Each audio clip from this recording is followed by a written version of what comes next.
শুধু তাই নয়, আমাদের যে পার্শ্ববর্তী কান্ট্রি দেশটি যে আকাশী ভূমিকা চালাচ্ছে, তার কারণে তার পাশাপাশি যে দেশগুলো সার্কের অন্তর্ভুক্ত দেশগুলো আছেন তাদের কারোর সাথেই তাদের সুসম্পর্ক নেই।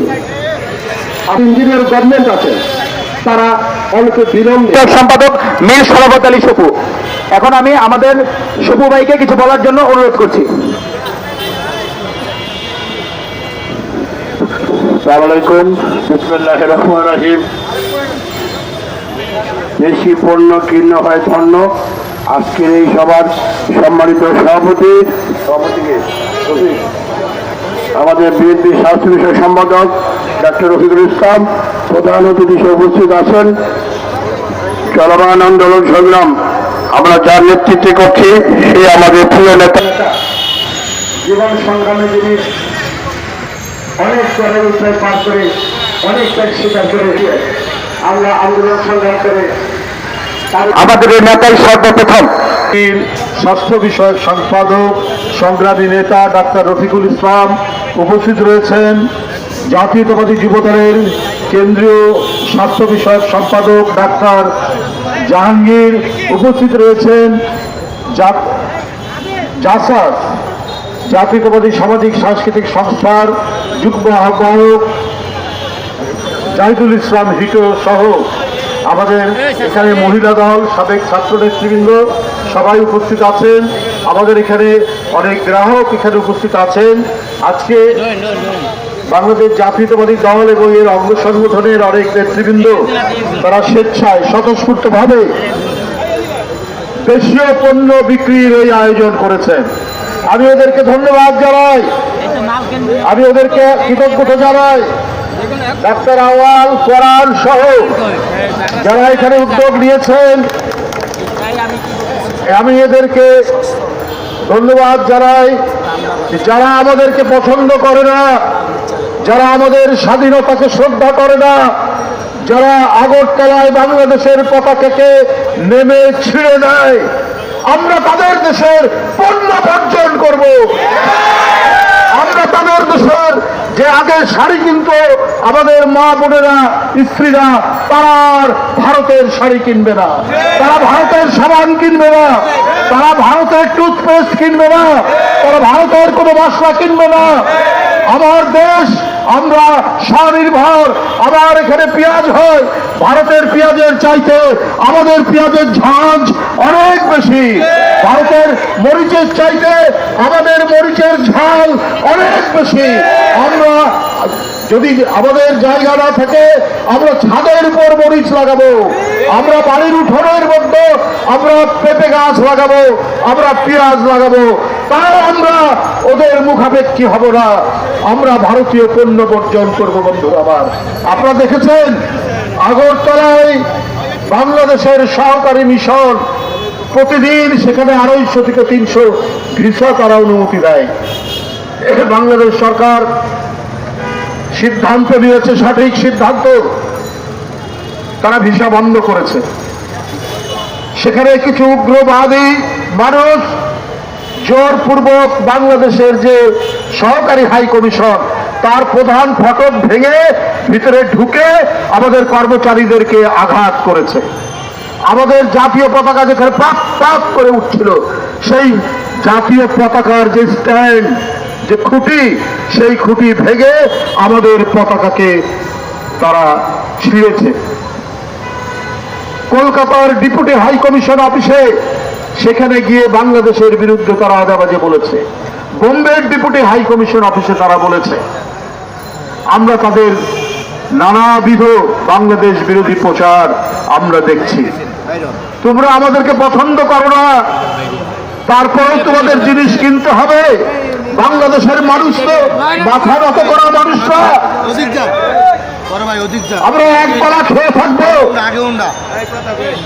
তারপরেও আমরা মাথা নত করব না। তারা নাকি বলে ভারতের অনেক সাংবাদিক, অনেক রাজনৈতিক নেতা যে আমাদের এখানে না আসলে আপনাদের চিকিৎসা হয় না।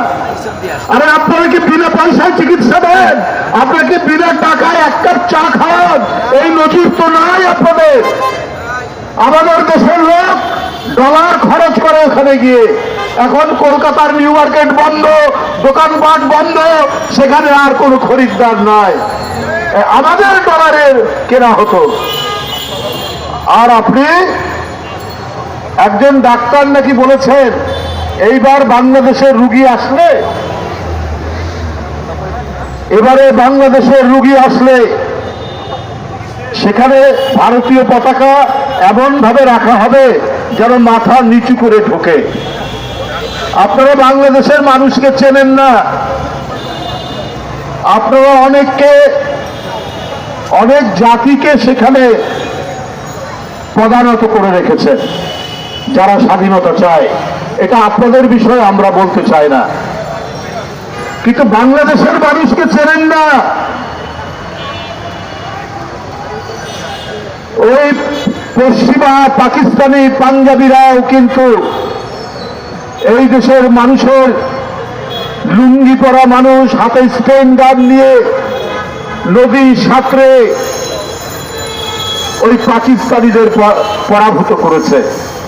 নদী নালার দেশ, খাল বিলের দেশ, বন্যার দেশ, আমরা কি করে ওই খাল বিল থেকে প্রতিরোধ করতে হয় সেটা আমরা জানি। কিসের এত অহংকার আপনাদের? কেন আপনারা প্রধানত করে রাখতে চান বলেন?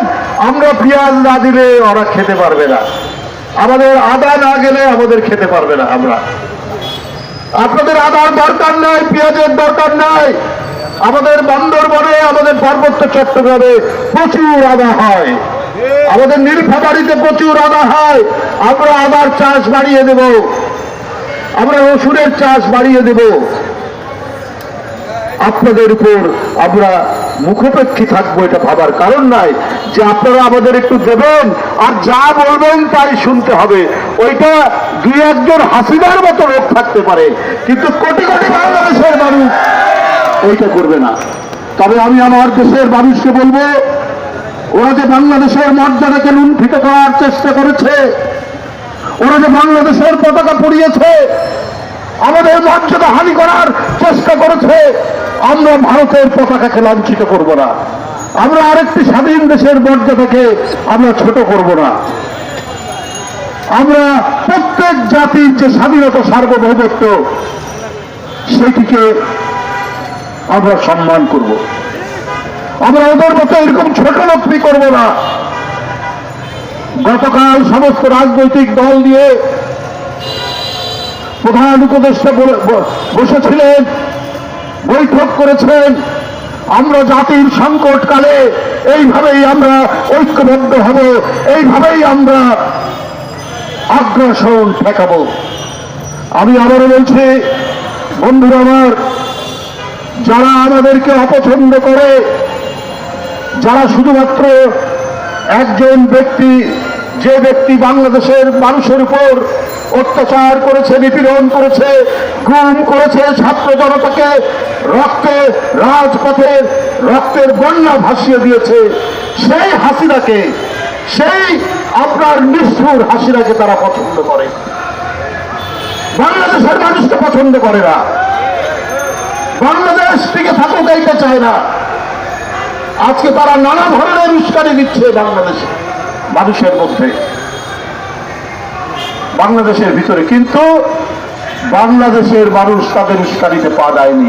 ছোট্ট দুই একটা গোষ্ঠী থাকতে পারে, তারা চিহ্নিত হয়ে গেছে, তারা বাংলাদেশের মানুষের কাছে উন্মোচিত হয়ে গেছে।